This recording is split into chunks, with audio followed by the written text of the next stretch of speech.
দর্শক শুভেচ্ছা, সবাইকে আমন্ত্রণ 24 ঘন্টা। আপনারা জানেন প্রতিদিনই পত্রিকার পাতায়, টেলিভিশনের সংবাদে ধর্ষণের খবর। সবচেয়ে ভয়াবহ হলো কেবল নারী নয়, রীতিমতো শিশুরা নিয়মিত ধর্ষণের শিকার হচ্ছে। হঠাৎ করে কেন এই ধর্ষণের প্রকোপ বাড়লো, কিংবা এর হাত থেকে বাঁচারই বা উপায় কি, সেই প্রসঙ্গে আলোচনা করতে চাই, টেবিলে আনতে চাই সমাধানের পথ। সেই জন্য আলোচনার শিরোনাম নির্ধারণ করেছি, ধর্ষণ কমছে না কেন। পুরো সময় আপনার সঙ্গে থাকবো আমি মাহফুজ মিশু।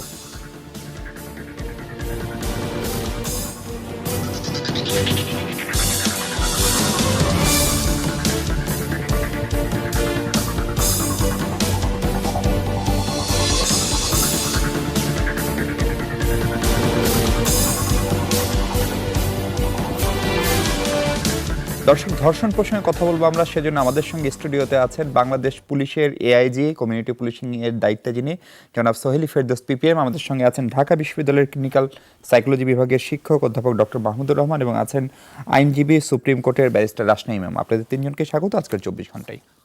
দর্শক, ধর্ষণ কমছে না কেন এই শিরোনামে আলোচনার জন্য আমাদের সঙ্গে খুবই এই অপরাধের সঙ্গে যারা প্রত্যক্ষ বা পরোক্ষভাবে সম্পৃক্ত সেরকম তিনজন মানুষ রয়েছেন, প্র্যাকটিশনার রয়েছেন, বিশেষজ্ঞরা রয়েছেন। আমরা তাদের সাথে কথা বলবো। স্যার, আপনাকে দিয়ে আমি আলোচনা শুরু করতে চাই।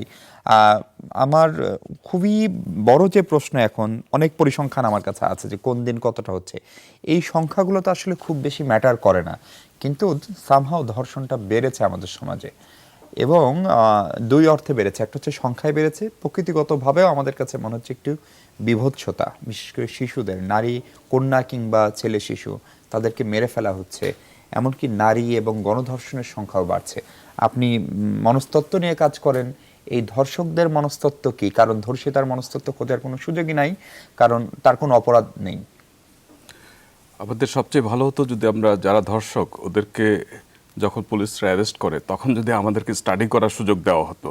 এখন আমি হয়তো থিওরিটিক্যালি বলতে পারি কিছু, কিন্তু এরকম কোনো স্টাডি হয় নাই কোথাও। সেটা দর্শকদেরকে পাওয়া তো কঠিন, ওনারা তো থাকে লুকিয়ে। আর একটা হলো যে যখন ধরা পড়ে তখন তো বিচার এবং ওই দিকে দৃষ্টি চলে যায়, এবং হ্যাঁ, খুবই সিকিউর কাস্টোডিতে থাকে। তো ওই সময় যে একটা টিম থাকতো, আমরা যদি স্টাডি করার সুযোগ পেতাম তাহলে বলতাম। তবে আমি জানি যে ধর্ষণ তো করছে কিছু লোক, কিন্তু ধর্ষণ করার সম্ভাবনা আছে কিন্তু অনেকের মধ্যে। এটা হচ্ছে পটেনশিয়াল সেক্স অফেন্ডার। আমি ওই ব্রিটেনে ক্লিনিক্যাল সাইকোলজি যখন অধ্যয়ন করছিলাম, তখন আমাদের শিক্ষক একদিন আমাদেরকে ট্রেনিং দিচ্ছিলেন যে কাদের মধ্যে ধর্ষণের সম্ভাবনা আছে, পটেনশিয়াল তারা অফেন্ডার। ওনারা স্কিল ডেভেলপ করেছেন এবং সেলফ অ্যাসেসমেন্ট করতে করা হচ্ছে আর কি, উৎসাহিত করা হচ্ছে। তখন দেখা গেলো অনেকের মধ্যেই আছে, থাকলে তারা আবার তাদেরকে নিয়ে করছে এই কাউন্সিলিং, প্রিভেন্টিভ অ্যাপ্রোচ যে আছে, তাহলে দের ইজ এ পসিবিলিটি আপনি সুযোগ পেলে ধর্ষণটা করে ফেলবেন। তাহলে এই ধরনের লোককে যদি আমরা আইডেন্টিফাই করতে পারি, তাহলে ওদেরকে গুরুত্বপূর্ণ দায়িত্বে না দিয়ে ওদেরকে আন্ডার অবজারভেশন দায়িত্ব দেওয়া দরকার। এই যে দেখা যাচ্ছে একটা স্কুলের প্রিন্সিপালের দায়িত্ব পেয়ে যাচ্ছে, ওনার মধ্যে হয়তো সেই সেক্স অফেন্ডারের সম্ভাবনা রয়ে গেছে, হয়তো বায়োলজিক্যালি উনি ভালনারেবল কিংবা সাইকোলজিক্যালি ভালনারেবল। ওনার যে বিকাশ, ডেভেলপমেন্টাল যে স্টেজগুলো পার হয়ে আসে মানুষ, সেখানে সুস্থ স্বাভাবিক বিকাশ হয়, ওখানে আত্মসম্মানবোধ অনেকের জাগ্রত হয়, কারো কারো হয় না, কারো কারো নৈতিকতার জাগরণ ঘটে, কারো কারো হয় না। সেটার আবার আরো ব্যাপক ফ্যাক্টর আছে। কিন্তু স্যার, একটা জিনিস ধরেন, যে ধরনের ধর্ষণগুলো আমরা সাম্প্রতিক সময় দেখছি, ধর্ষণ যদি একটি শারীরিক বা যৌন চাহিদা বলি, তার সঙ্গে কি আমাদের সাম্প্রতিক সময়ের যে কেস স্টাডিগুলো দেখি তার কোনো সম্পর্ক আছে আসলে? সুতরাং সেগুলো আসলে ওই ধরনের মানুষ আপনি ফাইন্ড আউট করবেন কিভাবে? সেরকম কোনো সত্যি সত্যি একাডেমিক জায়গা কি আমাদেরও আছে?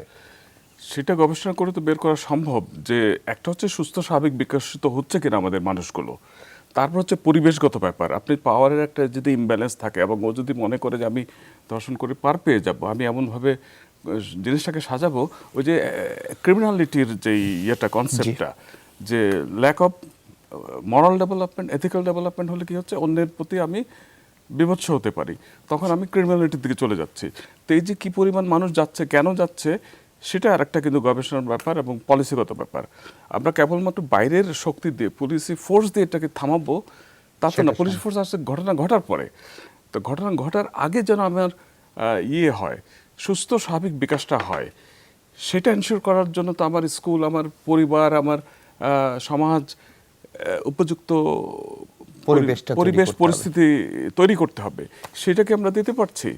সেখানে হচ্ছে একটা সংকট তৈরি হয়ে গেছে। কিন্তু ব্যারিস্টার রাসনা, আপনার কাছে ঠিক এই প্রশ্নটাই করতে চাই, যে জায়গাটায় প্রফেসর সাহেব বলছিলেন যে তাদের যেহেতু সরাসরি যারা রেপিস্ট তাদের সঙ্গে ইন্টারঅ্যাক্ট করার সুযোগ হয় না নানা কারণেই, আপনাদের সেই সুযোগটা কখনো কখনো হয় আইনজীবীদের, বিশেষ করে তাদেরকে কোর্টে প্রসিড করবে। আপনাদের কাছে কি মনে হয়, হঠাৎ করে আপনার অভিজ্ঞতা থেকে একটু শুনতে চাই, এই ট্রেন্ডটা এত বাড়লো কেন? জি, এখানে অনেকগুলো বিষয় আছে। আমি যদি একটু বলি যে কয়েকদিন আগে আমি একটা পত্রিকায় পড়ছিলাম যে ইন্ডিয়ান একটা ছাত্রী ইন্ডিয়ায় কনভিক্টেড রেপিস্টদের উপরে একটা সার্ভে করেছিল, একটা গবেষণার মতো, যেখানে প্রায় 200-300 জন কনভিক্টেড রেপিস্টদের ইন্টারভিউ করেছে এবং সেই সবচেয়ে বেশি রেপিস্টকে ইন্টারভিউ করেছে। তো এই ইন্টারভিউর করার পরে যেটা সবচেয়ে বেশি রিভিলিং বের হলো যে এরা কিন্তু এক্সট্রা অর্ডিনারি বা বিভৎস কোনো মনস্টার বা ওরকম কিছু না, এরা সবাই ওয়ে ভেরি অর্ডিনারি মেন। তখনই প্রশ্নটা আসে, আমাদের মতনই অর্ডিনারি। তো অর্ডিনারি যদি হয় তখনই প্রশ্ন আসে, তাহলে আমাদের সমাজ ব্যবস্থায় নিশ্চয়ই কিছু আছে যে কারণে অর্ডিনারি মেন রেপিস্ট হয়ে যাচ্ছে। তো কি আছে আমাদের সমাজ ব্যবস্থায়, যদি আমরা ওটা নিয়ে একটু ভেবে দেখি, যে পিতৃতন্ত্র, পেট্রিয়ার্কিয়াল সোসাইটি, এখনো আমাদের কিছু গোটা কয়েক পলিটিক্যাল পোস্টে নারীরা আছে বলেই যে এটা পুরো রিফ্লেক্টিভ পুরো সমাজে, তা তো না। সো পেট্রিয়ার্কির অর্থটা কি আমরা যদি একটু ভেঙে দেখি, যে সব ক্ষেত্রেই, সেটা আপনি ধরেন পারিবারিক ক্ষেত্রে, সামাজিক ক্ষেত্রে, রাজনৈতিক ক্ষেত্রে, অর্থনৈতিক, নৈতিক ক্ষেত্রেই যে নেতৃত্ব দিচ্ছে পুরুষরা। অ্যান্ড শুধু নেতৃত্ব না, এক ধরনের কি বলবো কর্তৃত্ব তারা লাভ করছেন নারী ও শিশুর উপরে, ইভেন পারিবারিক লেভেলেও। সো এখান থেকে যেটা হচ্ছে যে এখান থেকে আমরা যতদিন বেরিয়ে না আসতে পারবো ততদিন কিন্তু সংখ্যা বেড়েই যাবে এই ধরনের অপরাধের। কিন্তু এখান থেকে বেরিয়ে আসার জন্য আমরা কি করতে পারি, এটা আমি নিজেকেই এই প্রশ্ন করছিলাম যে কিভাবে আমরা আইনজীবী হিসেবে বা সমাজের একজন মানুষ ছোটখাটো পদক্ষেপ কিভাবে নিতে পারি। তখন একটা ইন্টারেস্টিং বিষয় দেখলাম যে আমাদের যে এনসিটিবি আছে, national curriculum and textbook board, NCTB publish করে হোম সায়েন্সের কিছু বই, বেশ কিছু বই, এবং হোম সায়েন্স একটা কম্পালসরি সাবজেক্ট, গার্হস্থ্য বিজ্ঞান। তো আমি একটা উদাহরণ দেই, ক্লাস 8 এর হোম সায়েন্সের বইয়ে একটা চ্যাপ্টার আছে যেটা সেলফ ডিফেন্সের উপর। সো সেই চ্যাপ্টারে আমি একটু পড়ে শোনাতে চাই। সেই চ্যাপ্টারে লেখা যে আমাদের কি কি বিষয়ে সতর্ক থাকতে হবে, এবং ভাষাটা আপনি একটু লক্ষ্য করবেন, অন্যকে আকর্ষণ করে এমন পোশাক না পরা। তো আমরা যে জিজ্ঞেস করছি, এত খুঁজে বেড়াচ্ছি যে ভিকটিম ব্লেমিং এর টেন্ডেন্সিটা আমাদের কোথা থেকে আসছে, এটা তো আমাদের স্কুলের টেক্সট বুকস থেকে আসছে। তার অর্থটা কি দাঁড়ায়, যদি কেউ আকর্ষণীয় পোশাক পরে থাকে তার মানে কিছু হলেও দায়িত্বটা তার উপর বর্তাচ্ছে, সে কিছু হলেও দোষী। তো এসব টেক্সট বুকে পরিবর্তন আনতে হবে। অ্যান্ড এডুকেশন ছাড়াও আমার তো মনে হয় যে এখন যে লেভেলে বেড়ে যাচ্ছে কিনা, নাকি রিপোর্টিং বেশি হচ্ছে, আমি সঠিক নিজেও শিওর না বিষয়টা নিয়ে। আমার ধারণা যে আজকাল রিপোর্টিং বেশি হচ্ছে, জিনিসটা হয়তো ছিল আগে ঠিক। সো এটাতে একটা ন্যাশনাল ক্যাম্পেইন করার এখন আমার মনে হচ্ছে হাই টাইম হয়ে গেছে। একদিকে এই শিক্ষা, এইসব টেক্সট বুকে পরিবর্তন আনা, আরেকদিকে একটা ন্যাশনাল ক্যাম্পেইন। আরেকটা জিনিস যেটা আমি বলতে চাই, যে আনরিলেটেড মনে হতে পারে, বাট আমাদের গার্মেন্টস সেক্টর সক্ষম হয়েছে যে নারীদেরকে ঘরের চার দেয়াল থেকে বেরিয়ে আসতে হবে, বেরিয়ে আনতে হবে। এটা হলে আমার মনে হয় অনেক দূর পরিবর্তন আসবে, যখন এই ধরনের অপরাধের হার কমে যাবে। সোহেলা আপা, এই ধরনের ধর্ষণ বা যে কোনো সংকটের ঘটনা ঘটলেই তো প্রথম ফার্স্ট রেসপন্ডার হচ্ছেন আপনারা, মানে বাংলাদেশ পুলিশ বাহিনী, এবং এই ধর্ষকদের সঙ্গে কিংবা ভিকটিমের সঙ্গে প্রথম যোগাযোগটা আপনাদেরই হয়। এবং আপনি আবার এমন একটা জায়গায় দায়িত্ব পালন করছেন, কমিউনিটি, যেটার সঙ্গে পুলিশের সঙ্গে কমিউনিটির একটা ইনভলভমেন্ট। সেই জায়গা থেকে এই ধর্ষকদের প্রথম দিকে নিশ্চয়ই তাদের আত্মরক্ষার জন্য কিছু যুক্তি থাকে, তারা আসলে কি বলে, এবং বিশেষ করে শিশু ধর্ষক যারা, তারা কি বলে, তাদের মনস্তত্ত্বটা কি কাজ করে, সেটা আসলে খুবই বুঝতে চাই। যখন আসলে ঘটনাটি ঘটে, যেটি স্যার বলেছেন যে এটি কাউকে বলে কয়ে ঘটে না, অথবা এটি এরকম একটি ঘটনা যে ঘটবে, বিশেষ করে বাচ্চাদের ক্ষেত্রে যেটি হচ্ছে অবশ্যই আশঙ্কাজনক। As a parents, as a police officer, as a human being হিসেবে, তো এই ক্ষেত্রে কিন্তু কোনো প্ল্যানিং, কোনো সতর্কতা বা ওই বাচ্চাটি যে অনেক বেশি রিয়্যাক্ট করেছে কোনো আচরণে, সেরকমও কিন্তু ফ্যামিলি থেকে কোনো কমপ্লেন পাওয়া যায় না যে যার মাধ্যমে সে রেপড হচ্ছে ওই ব্যক্তির কোনো খারাপ আচরণে সে আগে কখনো কষ্ট পেয়েছে বা কোনো এরকম কোনো সিগন্যালিংয়ের কোনো সম্ভাবনা ছিল, এরকম কিন্তু কোনো কথা ম্যাক্সিমাম ক্ষেত্রেই বলে না। খুব অল্প ক্ষেত্রে আছে বাচ্চারা হয়তো কান্নাকাটি করে বাসায় আসছে, মা যদি একটু সেন্সিটিভ হন বা যদি ঘরে থাকেন অথবা যদি একটু কেয়ারিং সেন্সে বাচ্চাকে দেখেন, তখন হয়তো একটু জিজ্ঞেস করতে করতে আসে যে একটু আনন্যাচারাল কিছু তার জন্য ঘটেছে অথবা স্বাভাবিক কিছু না, এমন কিছু হয়েছে। এই ঘটনা মা যদি একটু গুরুত্ব দেন, এটা সেই সাথে সাথেই আইডেন্টিফাই হয়ে যায় যে কার মাধ্যমে হচ্ছে। আর যদি না হয় যে না কিছু হয়নি বা খেলাধুলা করতে গেলে এরকম হয়, এই ব্যাপারগুলো হলে কিন্তু আরও থেমে যাচ্ছে বা আমরা ঘটনার মধ্যে ঢুকতে পারছি না। তো এই সমস্যা যেটি হয় যে যখনই সোসাইটিতে ছোট্ট করে কোনো বিস্ফোরণ শুরু হয়, আমরা সাথে সাথে আমরা পুলিশের কাছে কিন্তু আসি না, নরমালি আসি না, কারণ এই চাপে রাখার একটা প্রবণতা হ্যাঁ আছে, যে একটা ট্যাবুর মতো। হ্যাঁ, এবং একটা হ্যারাসমেন্ট, এটা যেমন ইমেজ ক্রাইসিস, একটা ফ্যামিলির উপরে একটা এবং শেষ প্রেশার পর্যন্ত আসে ভিকটিমের উপরে দোষারোপ আমরা করি।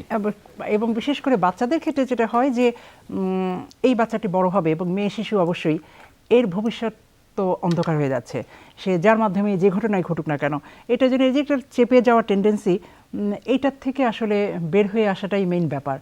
যে মানে আমাদের মেন্টালিটিটাই এইভাবে তৈরি করা যে যে ঘটনাই ঘটুক সেটা যে ঘটক মানে যিনি ঘটিয়েছেন উনিই আসলে দায়ী, বা ক্রিমিনাল যদি বলি উনি, যে এটার জন্য ভিকটিম হয়েছে সে কোনোভাবেই এই ঘটনার সঙ্গে তার কোনো ইনভলভমেন্ট নেই। এই ধারণাটা কি আপনি একটু চেঞ্জ হচ্ছে, যেটা ব্যারিস্টার রাসমিমাও বলছিলেন যে তার ধারণা এখন রিপোর্টেড বেশি হচ্ছে, আগে মানুষের তার মানে মানুষের মনস্তত্ত্ব কি একটা চেঞ্জ হচ্ছে যে ধর্ষিতা তো বা ধর্ষিতা বা ধর্ষিত বলি, কারণ ছেলেরাও ধর্ষিত হচ্ছে, সে তো কোনোভাবে অপরাধ নেই, সেই মনস্তত্ত্বটা কি চেঞ্জ হওয়া শুরু হচ্ছে? যে কারণে এইটা যেটা এর একটা ভালো পয়েন্ট সেটা হলো যে মানুষ কিন্তু আসছে, কমপ্লেইন করতে আসছে, বা একটা প্রতিকার যে হতে পারে এটার যে একটা শুধু ঘরের মধ্যে নিজেরা বা পারিবারিকভাবে অথবা এলাকার ব্যক্তিদের সাথে বা গণ্যমান্য ব্যক্তিদের সাথে বা যাই হোক একটা ফতোয়া দেওয়ার ব্যক্তিত্ব যারা আছে, যে যারা একটু ছোটোখাটো গ্রাম্য সালিশের ব্যবস্থা করেন, ওদের মধ্যেই সমাধানটা সীমাবদ্ধ না রেখে ওরা পুলিশের কাছে আসছে। এবং নারী নির্যাতন দমন আইনের যে ধারাগুলো আছে, যে কোনো রকম নির্যাতনের একটি সম্ভাবনা থাকলেই কিন্তু আমরা ওই আইনে আমরা নিতে পারছি। সো এইখানে আমাদের কাজ করার স্কোপ আছে। যেমন পেনাল কোডে কিছু কিছু সেকশন আছে যেগুলো কাভার করে না, আপনারা বলবেন কাভার করে না, বাট নারী নির্যাতন মোটামুটি ইয়েগুলো মানে যতগুলো স্টেপ থাকতে পারে যে একটু প্রবলেম সৃষ্টি করছে, একটু কুরুচিপূর্ণ ইশারা দিচ্ছে, সবগুলোই মোটামুটি কাভার করছে। সো কোনোভাবে যদি কমপ্লেইনটা থানায় আসে বা একটু যদি পুলিশে, আমি সেটা বলি যে কমিউনিটি পুলিশিংয়ের মাধ্যমে আসুক অথবা কমিউনিটি পুলিশিং একটা কমিটি আছে সেই মেম্বারদের মাধ্যমে আসুক, আসলে কিন্তু এই রিপোর্টেড গুলো হচ্ছে ভালো। এবং আমি যেটা বলতে চাচ্ছিলাম যে গত 2018 থেকে 19-এর এই মার্চ পর্যন্ত যে ডাটা আমাদের কাছে আছে ক্রাইমের এই রিলেটেড যে মামলাগুলো হয়েছে, নারী নির্যাতন, রেপ এবং ধর্ষণ, রেপ এবং শিশু নির্যাতনের, তো এতে দেখা যায় প্রায় 20,000-এর মতো 20,013টার মতো মামলা রেকর্ড হয়েছে, যেটা একটু অ্যাবনর্মাল এই জন্য যে আগের দিনগুলোতে এই মাত্রায় আসতো না। এর মানে এই না যে রেপের সংখ্যা বেড়ে গেছে, আবার এর মানে এই না যে পুলিশের কন্ট্রোল নেই, বরং আমি এটাকে পজিটিভলি এভাবে দেখব যে হ্যাঁ, মানুষ এখন কথা বলতে শিখছে, বা এটা যে একটা ক্রাইম এবং এই ক্রাইমের জন্য যে ভিকটিম কোনোভাবে দায়ী না, এবং এটার একটা প্রতিবাদ করা উচিত, এটা একটা পজিটিভ দিক।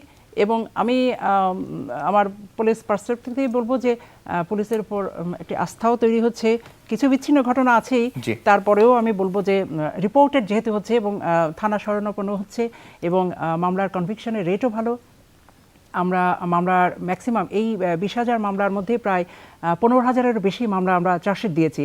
তার মানে ঘটনাটি ঘটলে আমরা সেটাকে গুরুত্ব দিচ্ছি। অলমোস্ট 75% এবং চার্জশিট হওয়ার পর স্যার আরেকটা বিষয় খুবই আলোচনায় আসে যে একটি মেয়ে বা একটা কন্যা শিশু যখন ধর্ষিত হয়, তারপরে সে পুলিশের কাছে গিয়ে তাকে একবার ঘটনাটা বলতে হয়, তারপরে আদালতে গেলে আদালতে আইনজীবীদের জেরার মুখে পড়তে হয়, তাকে বিচারক জিজ্ঞেস করে, সুযোগ পেলে আমরা গণমাধ্যম কর্মীরাও সেই সেন্সিটিভিটি বেশিরভাগ সময় না মেনে তাদেরকে জিজ্ঞাসাবাদ করি, এবং প্রত্যেকটা পর্যায়ে আসলে সেই ধর্ষিতা নারী অথবা ধর্ষিত শিশুটি বারংবার ধর্ষিত হয়। তখন সেটিও তো তার প্রথম যে খারাপ অভিজ্ঞতা, সেই অভিজ্ঞতাটিকে নিশ্চয়ই আরো গাঢ় করে, সেটি তার ভবিষ্যৎ জীবনকে নিশ্চয়ই আরো শঙ্কার ভিতরে ফেলে, অন্তত আত্মসম্মানের জায়গায়। সেই জায়গাটা থেকে এই দায়িত্বশীলরা কি ধরনের সেন্সিটিভ আচরণ করতে পারে, সেই প্রসঙ্গে আপনার পরামর্শ শুনতে চাই। তার আগে ছোট্ট একটা বিরতি নিব দর্শক, ফিরবো একটু পরে, আমাদের সঙ্গে থাকবেন নিশ্চয়ই।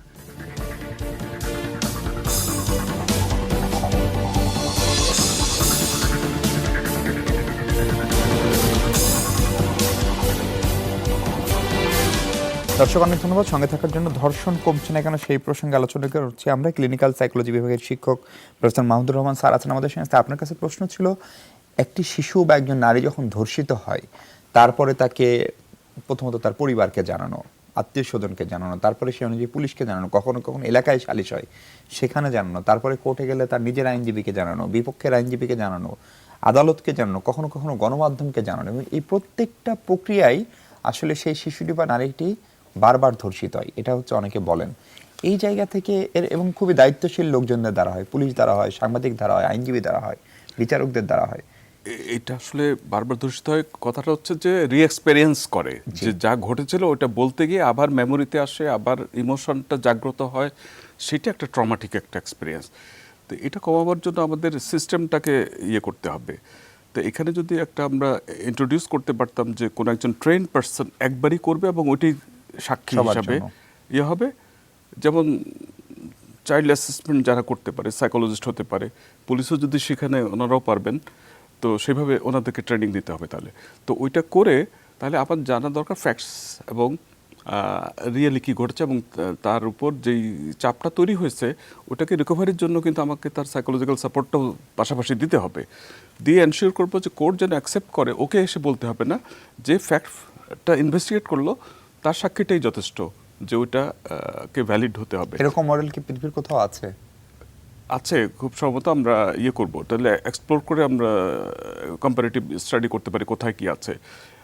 অনেক সময় যে সাইকোলজিক্যাল অ্যাসেসমেন্টটা কি তারা ইয়ে বলে ডকুমেন্টেশন এমনভাবে করে যে সাইকোলজিস্ট এসে সাক্ষী দিলে এটা হয়ে যাবে, ওকে এসে আর বলতে হবে না, কারণ ওর যে অ্যাসেসমেন্ট ওটা ভ্যালিড এবং ওটার প্রয়োজনে ভিডিও ইয়েও করে রাখা যেতে পারে। খুব যদি কন্ট্রোভার্সি হয় তাহলে ওটাকেও বের করে ইনভেস্টিগেট করা সম্ভব। তাহলে হচ্ছে আমার অ্যাসেসমেন্টটা প্রপার হওয়া দরকার, এবং এটা বারবার সবাই মিলে জিজ্ঞেস করা, সবাই তার থেকে তথ্য নেওয়ার সুযোগ নেই। এটা আপনি বললেন যে বারবার ধর্ষণ করার মতো অবস্থা হয়ে যাচ্ছে। কারণটা কি, মানে এই ধর্ষণটা বাড়ার কারণটা কি? ধর্ষণটা বাড়ার কারণ ধর্ষক শিশুদের উপরে পোটেনশিয়াল ধর্ষকরা আছে, এবং তারা দেখছে যে ধর্ষণ অবজারভেশন লার্নিং একটা হতে পারে, আরেকটা হতে পারে ধর্ষণ করে যেহেতু পার পেয়ে যাচ্ছে সেটা আরেকটা হচ্ছে যে আমাদের সমাজের যে স্বাভাবিক যে বিকাশ, উনি যেটা পিতৃতান্ত্রিকতা বললেন, যে ছেলে সন্তানদের স্বাভাবিক বিকাশ হওয়া দরকার, যে আমি একটা মেয়ের সাথে বন্ধুত্বপূর্ণ সম্পর্ক করব এবং ওকে আমি জয় করে নিব, ওকে আমি দখল করব না। যেমন বিয়ের প্রস্তাব দিয়ে ইয়ে করে, এখানে আক্রমণ করা হয়, বিয়ের প্রস্তাব দিয়ে রাজি হলে তো হলো, না হলে আক্রমণ করা হবে। আমি যদি একজনকে পছন্দই করি, ভালোবাসি, তাহলে তো আক্রমণের প্রশ্ন আসে না। আর ধর্ষণ তো হচ্ছে যে আমি আমার ইচ্ছাটা চাপিয়ে দিচ্ছি তার উপরে, আমি আমার সুখের জন্য তাকে ব্যবহার করছি, এটা তো অসম সম্পর্ক, এটা আনডেমোক্রেটিক, এবং এটা কি বলবো, এক ধরনের নির্যাতন, ইমমরাল, এবং হয়তোবা এর ল্যাক অফ কন্ট্রোল রয়ে গেছে, ইম্পালসিভ। তো সেই অর্থে এটা আরও আগে আইডেন্টিফাইড হওয়া উচিত। যেমন স্কুলে দেখবেন অনেক বাচ্চা ইয়ে করে, অন্য বাচ্চাদেরকে বুলি করে, মারামারি করে, তখনই ধরা উচিত এরাই কিন্তু নির্যাতন করে এবং ভবিষ্যতে এরা ধর্ষকও হয়ে যেতে পারে। তাহলে আমার যে সুস্থ স্বাভাবিক যে বিকাশ, ওইটা এনশিওর করা দরকার। আমাদের স্কুল হয়ে দাঁড়িয়েছে GPA 5 পাওয়ার এবং কেরিয়ারে স্টাবলিশ হওয়ার একটা জায়গা, কিন্তু মানুষ হওয়ার যে শিক্ষা, নৈতিক শিক্ষা প্লাস তার যে সুস্থ স্বাভাবিক যে বিকাশ বলতে অনেক সাইড আছে, সাইকোলজিক্যাল ডেভেলপমেন্ট, যেটা আলটিমেটলি তার পার্সোনালিটি ডেভেলপমেন্ট হবে এবং তার আত্মসম্মানবোধ বিকশিত হবে এমনভাবে যে সে অন্যকেও সম্মান করতে শিখবে। যার নিজের সম্মান বোধ নেই, সে কিন্তু অন্যকে সম্মান করতে জানে না এবং অন্যের উপর সে চড়াও হতে পারে। তো এই যে আমাদের অসুস্থ একটা ইয়ে চলছে, শুধু আমরা রেজাল্ট ভালো করলেই মনে করি যে সব কিছু হয়ে গেল, একটা ভালো পদে গেলেই হয়ে গেল। আসলে আমাদের fitting the right man to the right position. ওই যে মাদ্রাসার প্রিন্সিপাল যিনি ধর্ষণ করতে পারেন উনি তো অ্যাজ এ প্রিন্সিপালি আনফিট। জি। তাহলে আমাদের সাইকোলজির বক্তব্য হচ্ছে, আমি আবার বাংলাদেশ সাইকোলজি অ্যাসোসিয়েশনের প্রেসিডেন্ট, ওখান থেকে আমি বলতে চাবো যে আমাদের এই যে নিয়োগগুলো হচ্ছে, প্রমোশনগুলো যে হচ্ছে, ও কি আসলে এই পজিশনের উপযুক্ত? ওর দ্বারা কি এরকম ধর্ষণের সম্ভাবনা মানে একটা মেন্টাল অ্যাসেসমেন্টও করা জরুরি আপনার পরামর্শ? Mental assessment as well as potential risk আছে কিনা এর মাধ্যমে।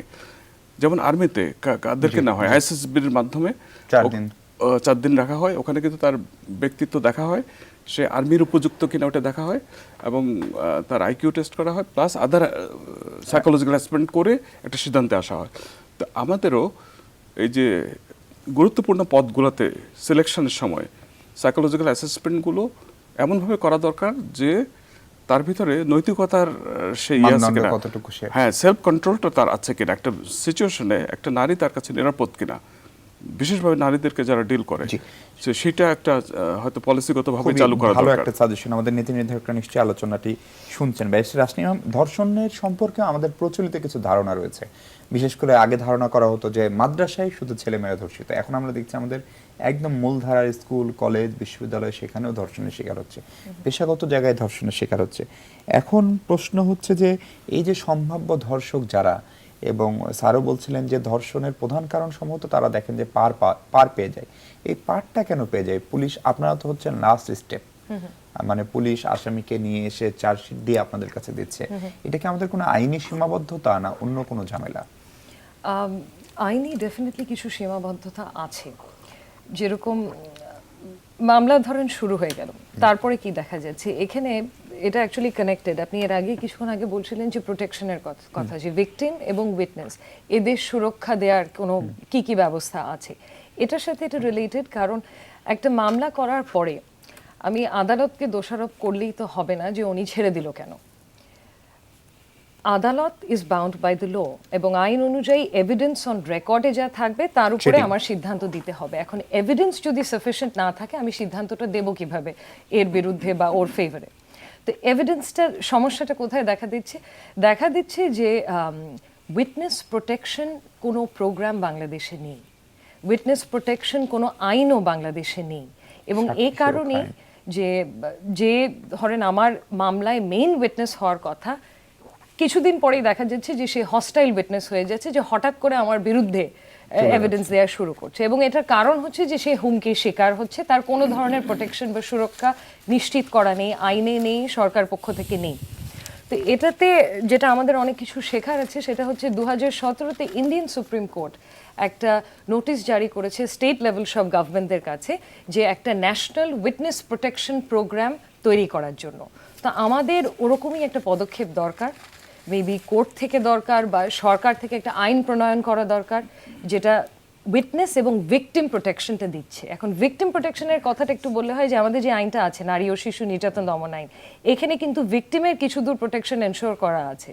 31 ধারায় বলা আছে যে নারী ও শিশুকে যদি ট্রাইব্যুনাল মনে করে প্রয়োজন, সেক্ষেত্রে নিরাপত্তামূলক হেফাজতে রাখতে হবে, এবং সরকার নির্ধারিত করে দেবে কোনো স্থান বা কোনো সংস্থা বা এনজিও কারো কাছে নিরাপত্তামূলক হেফাজতে রাখতে হবে।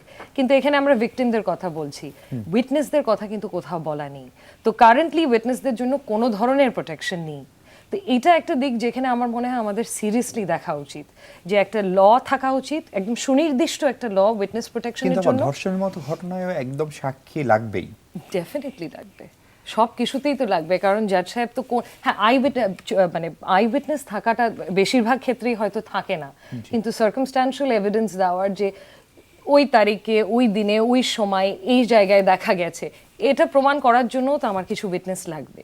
কিন্তু দেখা যাচ্ছে যে ধর্ষণের ক্ষেত্রে যে যদি নিম্ন আদালতগুলোতে রায় ধর্ষকের বিরুদ্ধে হয়ে যাচ্ছে, তারপরে আপিলে এসে টিকছে না, এবং না টেকার কারণ হচ্ছে সাফিসিয়েন্ট এভিডেন্স নেই, বা যে উইটনেসের উপরে আমি নির্ভর করে মামলাটা পরিচালনা করছিলাম সে হঠাৎ হস্টাইল হয়ে গেছে কারণ সে হুমকির শিকার হয়েছে। এবং হুমকি শিকার তো বেশি। একটা ইন্টারেস্টিং জিনিস, হিউম্যান রাইটস ওয়াচের 2017 একটা রিপোর্ট ছিল SRW যে এইটাতে সেক্সুয়াল ভায়োলেন্সের কেসের ক্ষেত্রে বেশিরভাগ সময় দেখা যাচ্ছে উইটনেসেস একদম নিয়মিতভাবে রুটিন মাফিক হুমকি শিকার হচ্ছে। তো এর জন্যই আমি বলতে চাইছি যে এই উইটনেস প্রোটেকশন স্পেশালি সেক্সুয়াল ভায়োলেন্সের কেসেসগুলোতে অত্যন্ত প্রয়োজনীয়। আপা এই যে হুমকির কথা বলছেন, ধরেন তার মানে যারা রেপিস্ট বা জি। যারা রেপটা করে তারা জি। সবাইকে আসলে প্রভাবশালী? ধরেন কয়েকদিন আগের একটা ঘটনা, জি। যে শিশুটিকে বাসা থেকে খেলতে গিয়েছিল ছাদে একজন রগ জি। মিস্ত্রি, জি। সেই রগ মিস্ত্রিও কি মানে এ ধরনের লোকজনে আমরা বেশি দেখি? প্রভাবশালী হলে ব্যাপারটা আরো বড় ধরনের সমস্যা হয়ে দাঁড়ায়। তো সবাই যে প্রভাবশালী তা তো বলা ঠিক না, কিন্তু অনেক ক্ষেত্রেই তো আমরা দেখতে পাচ্ছি যে তারা প্রভাবশালী, কারণ তাদের ফেভারে তো মিছিল বার হচ্ছে অনেক জায়গায়, মাদ্রাসার কয়েকটা কেসেসে যে যে দেখলাম। নুসরাতের ঘটনায় সেটা দেখি। সো তারা একেবারে প্রভাবশালী যে না সেটা বললে তো হয় না। তো ওর জন্যই আমার মনে হয় যে এই ল্যাপসটা, এই ঘাটতিটা আমাদের সিস্টেমে আছে। সোহেল আপা, সেক্ষেত্রে ধরেন আপনার অনেকের বিশ্বাস এখন পর্যন্ত যে পুলিশ চাইলে সব পারে, বিশেষ করে এই ধরনের সামাজিক অপরাধ, এবং এর কিছু ঘটনাও রয়েছে। ধরেন আমাদের সমাজে মাঝখানে ওই যে বাচ্চা শিশুদেরকে পাম্প দিয়ে মারা শুরু হলো, সেটির 2-3টি ঘটনার বিচার হলো। আমাদের এখানে একসময় অ্যাসিড সন্ত্রাস সাংঘাতিকভাবে বেড়ে গেলো, সেটির কয়েকটা দৃষ্টান্তমূলক বিচার হলো, পুলিশের অ্যাকশন হলো। এমনকি কখনো কখনো মাদকের বিরুদ্ধে যে আপনারা বিভিন্ন ধরনের সাঁড়াশি অভিযান, চিরুনি অভিযান, নানা রকম অপারেশন ক্লিন হার্টের মতো করেন, তারপরে সেটি কমে। এখন যেহেতু পুলিশের সঙ্গেই একমাত্র মানুষের প্রত্যক্ষ প্রতিদিন যোগাযোগের সুযোগ রয়েছে, একেবারে টেকনাফ থেকে তেঁতুলিয়া সব জায়গায়, সেখানে এই জায়গায় মানে পুলিশের সেন্সিটিভিটি আসলে কতটুকু? ধরেন আপনার কনস্টেবল থেকে শুরু করে একেবারে থানার ওসি যারা ইমপ্লিমেন্টিং পর্যায়ে কাজ করেন, তাদের উপরে কোনো গবেষণা আমি আছে? এই যে পুলিশের উপর যে এক্সপেকটেশন, আমি যত জায়গায় আমি কথাগুলো শুনি আমি তো খুব পজিটিভলি দেখি যে হ্যাঁ পুলিশ সব করতে পারে। যদিও একটু অতিরঞ্জিত করেই বলা হয় যে আমাদেরও লিমিটেশন আছে, অনেক কিছুই আমরা হ্যাঁ আইনি সীমাবদ্ধতা আছে, অনেক কিছুই আছে যে যেগুলো আমরা আমলে নিতে পারি না, যেটা কোর্ট নিতে পারে। আবার একটা পর্যায়ে আছে যে আমি অনেক কিছু করেই আমি যেহেতু একটু আমার এভিডেন্সের সাথে ম্যাচ করে আমাকে ঘটনাটিকে প্রুভ করতে হয়, মানে এটার ট্রায়ালের উপযোগী করে দিতে হয়। তো এই ঘটনা ম্যাচ করতে যে অনেক সময় মনে হচ্ছে যে রিয়েল ফ্যাক্টটা ঠিক এরকম হয়তো ছিল না, বাট যেভাবে ঘটনা ঘটেছে, যেভাবে ম্যাচ হয়েছে তার সাথে কিন্তু আমাকে মিলাতে যে আমি ঠিক ওই ফ্যাক্টের থেকে হয়তো দূরে সরে যাচ্ছি, অনেক ক্ষেত্রেই হতে পারে, বাট আমার সার্কামস্ট্যান্স কিন্তু আমাকে প্রুভ করছে যে এটা এটা এইরকমই হয়েছে।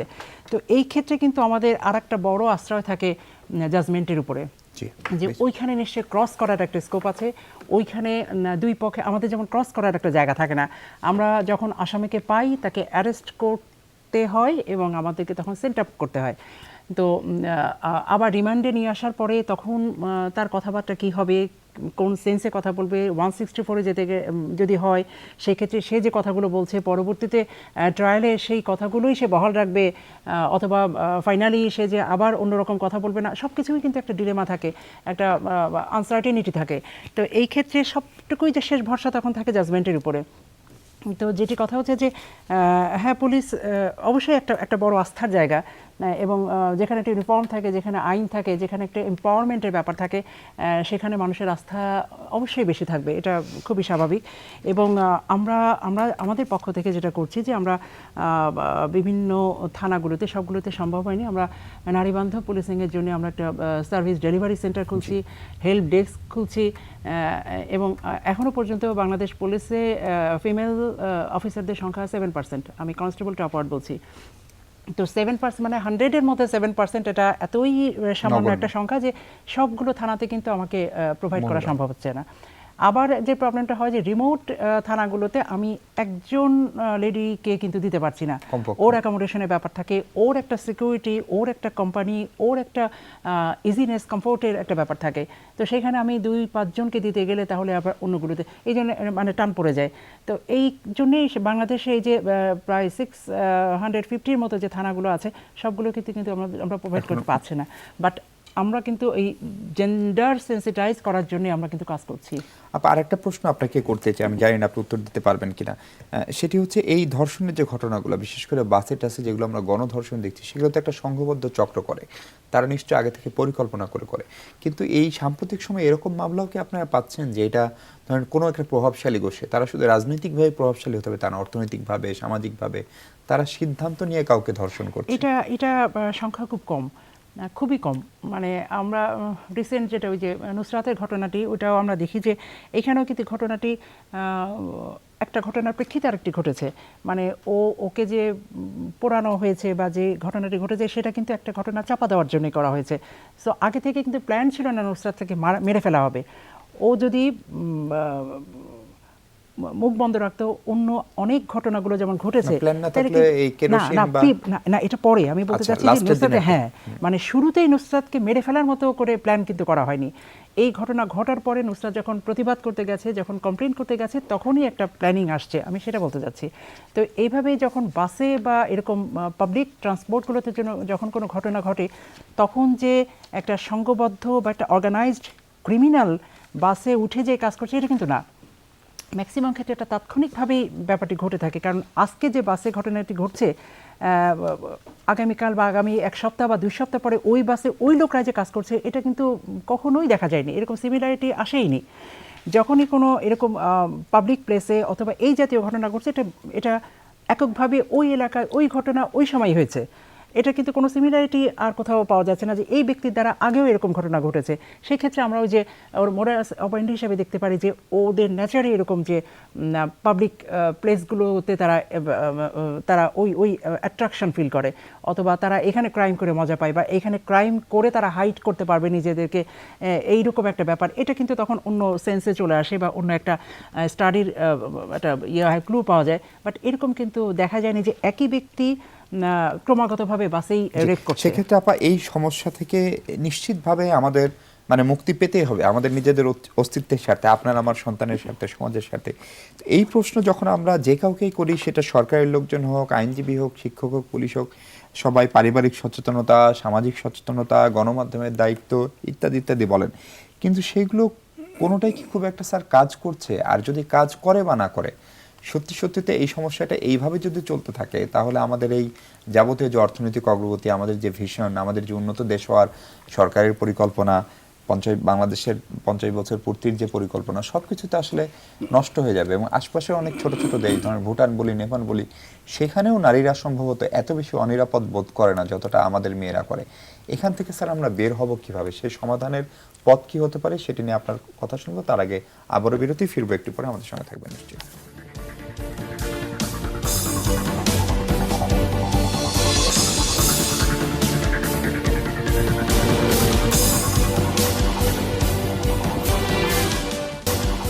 দর্শক, ধর্ষণ রীতিমতো, বিশেষ করে শিশু এবং নারী ধর্ষণ প্রসঙ্গে কথা বলছিলাম এবং সেখান থেকে মুক্তির উপায় সরকারকে কোনো একটা সাজেশন দেওয়ার চেষ্টা করতে চাই।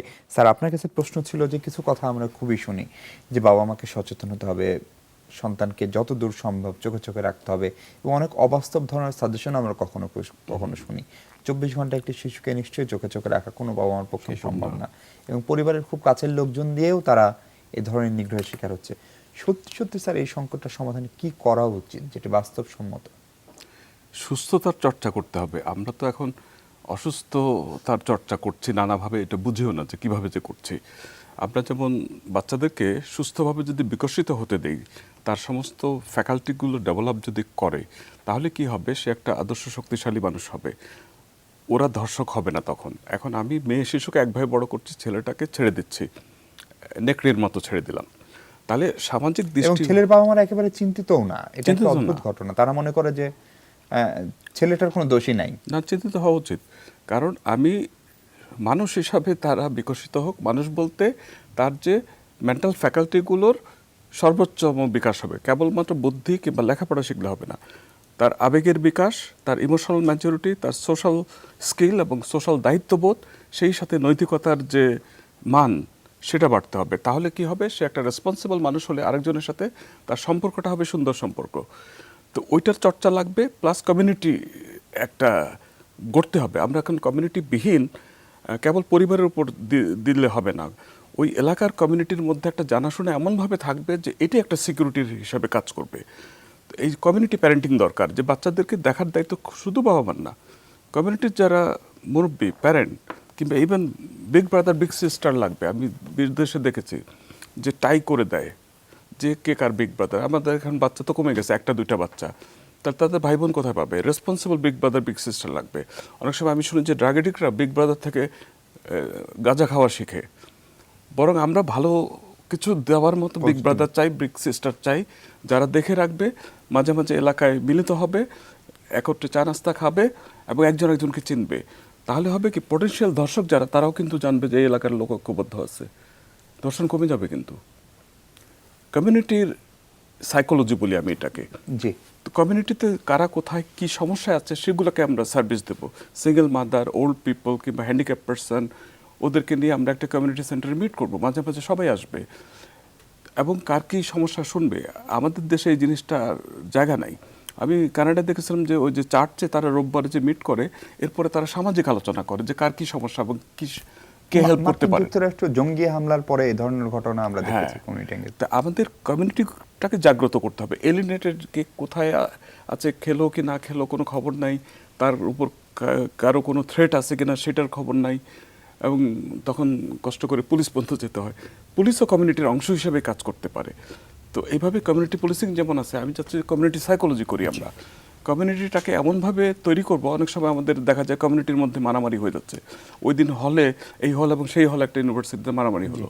যদি সেন্স অফ কমিউনিটি থাকে, সেখানে শিক্ষকরা থাকে, ছাত্ররা থাকে, অভিভাবকরাও যদি আসে, তাহলে যেটা হবে, ওই বিকল্প যে চিন্তা, ওই যে ধর্ষণের চিন্তা, একজন আরেকজনকে যে প্রভাব বিস্তার করে চিন্তা, সেটি থাকবে না, এগুলো কিন্তু কমবে। আপা, আপনার কাছে যেটা জানতে চাই, ধরেন এই উনিও কমিউনিটি এঙ্গেজমেন্টের কথা বলছেন, আপনারা কমিউনিটি পুলিশিং নিয়ে কাজ করেন। আমরা দেখলাম যে জঙ্গি হামলার ক্ষেত্রে এই কমিউনিটি এঙ্গেজমেন্ট বা কমিউনিটি পুলিশিং, ইমাম সাহেবদের ভূমিকা, এবং সেটা অনেকখানি কাজ করেছে, অন্তত আরেকটা হলে আর্টিজান ঘটনায় বা বড় ধরনের হামলা ঘটনায়। তার মানে আমরা চাইলে সেরকম সফলতা, জলবায়ু পরিবর্তনের বা ঘূর্ণিঝড়, জলোচ্ছ্বাস, সেখানে আমাদের কমিউনিটির বড় ভূমিকা ছিল। ধর্ষণের মতো বিষয়ে আমরা আসলে সত্যি সত্যি আপা মুক্তির পথটা কি, আপনারা কি ভাবছেন? এটা আমি একটু স্যার প্রথমে যে কথাটি বলেছিলেন তখনই আসলে বলতে চেয়েছিলাম, কিন্তু কথাগুলো আবার সরে গেল। এবং আপার কথার সাথে একটু বলবো আমি যে বাচ্চারা বেশি ধর্ষণের শিকার হচ্ছে, সেটার কারণ বলতে যিনি বলেছিলেন যে ওরা বেশি ওপেন থাকে বা এই টাইপের কিছু। তো আমার কাছে যেটা মনে হয় যে ওদের কাছ থেকে মানে মানে প্রোটেস্টটা কম আসে।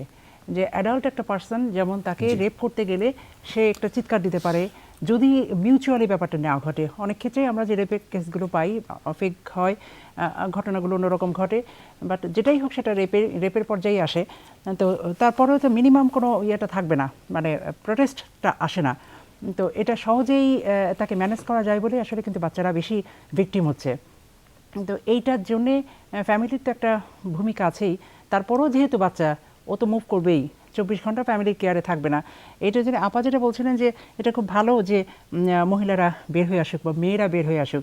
মেয়েরা ঘরের বাইরে বের হয়ে আসলে যে সুবিধাটাই বলবো যে হ্যাঁ, তারা পৃথিবীটাকে চিনছে, তাদের রাইট সম্পর্কে তারা অবগত হচ্ছে। এটা একদিকে যেমন ঠিক, তেমনি আমার ঘরকে প্রোটেক্ট করাটাও কিন্তু আমার কাজ। কোনো মহিলা যদি মনে করে যে আমি ঘরের বাইরে না এসে সেম কাজ আমি ঘরের মধ্যে করব, আমার তো মনে হয় তাকেও আমার স্যালুট করা উচিত। কারণ আমি কর্মজীবী হিসাবে আমি হয়তো দুইটা কাজই আমাকে করতে হচ্ছে, আমার কর্মকে বজায় রাখতে হচ্ছে, আমার ফ্যামিলিকে মেনটেন করতে হচ্ছে। তো এটা এক ধরনের সাফল্য বলি অথবা এক ধরনের এনগেজমেন্ট বলি বা একটা স্যাটিসফ্যাকশন বলি, সেটা আলাদা ব্যাপার। কিন্তু যে মহিলা ভাবছে যে আমার জন্য আমার ঘরেই উত্তম, বা আমার জন্য আমার ফ্যামিলি রেইজ বা আমার বাচ্চা গ্রুমিং, একটা ফিউচার জেনারেশনের জন্য আমি আমাকে এনগেজ রাখতে চাই, আমার মনে হয় এই ডিসিশনটাকেও আমাদের মেন্টালিটির মধ্যে আনা উচিত, একটা সুন্দর একটা সোসাইটির জন্য। যে নারী ভাবছে যে আমি এতেই ফিট, তো অবশ্যই তার এই কাজটাকেও কিন্তু প্রেইজ করা উচিত। আরেকটা জিনিস পুলিশের সঙ্গে খুবই যায়, সেটা হচ্ছে কোনো একজন আসামি গ্রেপ্তার হলে নানা জায়গা থেকে, নানা ধরনের প্রভাব বলয় থেকে নানা ধরনের ফোন আসে। কারণ সচরাচর এই ধরনের অপরাধ তারাই করে যারা একটু মনে করে যে তার পার পাওয়ার সুযোগ আছে। এই ক্ষেত্রে সেগুলোকে আপনারা মানে পুলিশ এন্টারটেইন করবে না, এরকম কোনো অনুসিদ্ধান্ত বা রাজনৈতিক সিদ্ধান্ত আমাদের রাজনৈতিক নেতারা খুবই বলেন এবং সেটা কমেও এসছে। ধরনের ঘটনায় আমরা খুব বেশি বড় ধরনের রাজনৈতিক চাপ সাম্প্রতিক সময় অন্তত দেখি নাই। সেটার জন্য আপনার অফিসাররা কি এর বাইরে গিয়েও কখনো কখনো খুব ব্যক্তি স্বার্থে কেউ ব্যবহৃত হন?